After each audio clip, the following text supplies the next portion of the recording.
Singer junior 6 grand finale லைவா ஓடிட்டு இருக்குது. ஸோ வந்து நம்மளுடைய மக்கள் எல்லாருமே வந்துட்டு அவங்களுடைய ஃபேவரட் கண்டஸ்டன்ஸ்க்கு வந்து ஓட் பண்ணிட்டு இருக்காங்க.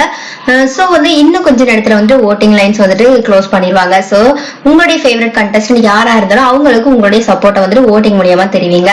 ஸோ இதுல 2 ரவுண்டா வந்துட்டு நம்ம குழந்தைங்க எல்லாருமே வந்து பெர்ஃபார்ம் பண்ணிட்டு இருந்தாங்க. ஸோ முதல் ரவுண்ட் வந்துட்டு ரொம்பவே அற்புதமா பாடியிருந்தாங்க. முதல் ரவுண்ட்ல வந்துட்டு நம்மளுடைய ரித்திக் வந்துட்டு மற்ற எல்லா கண்டஸ்டன்ஸை கம்பேர் பண்ணும்போது ஜட்ஜஸ் கிட்ட இருந்து ஸ்டாண்டிங் ஓவேஷன் வாங்கியிருந்தாரு.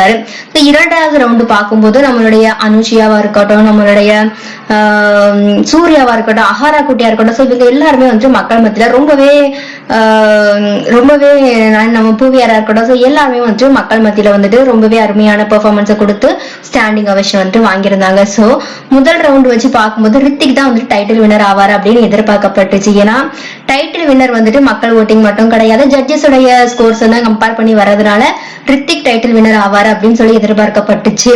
பட் வந்துட்டு இரண்டாவது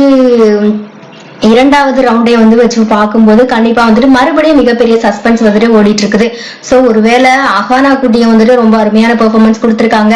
அண்ட் நம்மளுடைய அஹானா குட்டி பார்த்தோம் அப்படின்னா அவங்களுடைய இரண்டாவது ரவுண்ட்ல வந்து கொஞ்சம் நிலவு அப்படிங்கிற பாடலை வந்துட்டு ரொம்பவே அருமையா பாடியிருந்தாங்க. ஸோ இது வந்து அவங்களுடைய குரலுக்கு அப்பாற்பட்ட ஒரு பாடலா இருந்தாலும் அதை வந்து ரொம்பவே அருமையா வந்துட்டு ப்ரெசென்ட் பண்ணியிருந்தாங்க. ஸோ நம்மளுடைய அஹானா குட்டியோட பாடலை கேட்டு நம்ம ஜட்ஜி நம்மளுடைய ஆடியன்ஸ் எல்லாருமே வந்து ஸ்டாண்டிங் ஓவேஷன் கொடுத்திருந்தாங்க. அது மட்டும் இல்லாம நம்மளுடைய ஜட்ஜஸ்ல இருந்து நம்மளுடைய சுபாஜியும் இன்னொருத்தர் இவரும் வந்துட்டு ஸ்டேஜுக்கு வந்துட்டு நம்மளுடைய அஹானா குட்டியை வந்துட்டு பாராட்டி இருந்தாங்க. அது மட்டும் இல்லாம நம்ம அஹானா குட்டிக்கு வந்துட்டு ஒரு தங்க மோதிரமா வந்து ஆன் த ஸ்பாட்லயே வந்து பரிசா கொடுக்கப்பட்டுச்சு. ஸோ கண்டிப்பா இந்த மாதிரியா ஆன் த ஸ்பாட்ல வந்துட்டு பெர்ஃபார்மன்ஸ் பண்ணி பெர்ஃபார்மன்ஸ் பிடிச்சு போய் ஒரு பிரைஸ் கிஃப்ட் வாங்கின ஒரே ஒரு கண்டஸ்டன்ட் கண்டிப்பா நம்ம அஹானா குட்டியா தான் இருக்க முடியும். ஸோ வெயிட் பண்ணி பார்க்கலாம். இன்னும் டைட்டில் வின்னர் அனௌன்ஸ் பண்ணல, யாரு டைட்டில் வின்னர் ஆக போறாங்க அப்படிங்கறத. சோ உங்களுடைய கண்ணோட்டத்துல யாரு டைட்டில் வின்னர் ஆக போறாங்க அப்படின்னு நீங்க நினைக்கிறீங்களோ அவங்களுடைய பேரை மறக்காம கமெண்ட் பண்ணுங்க.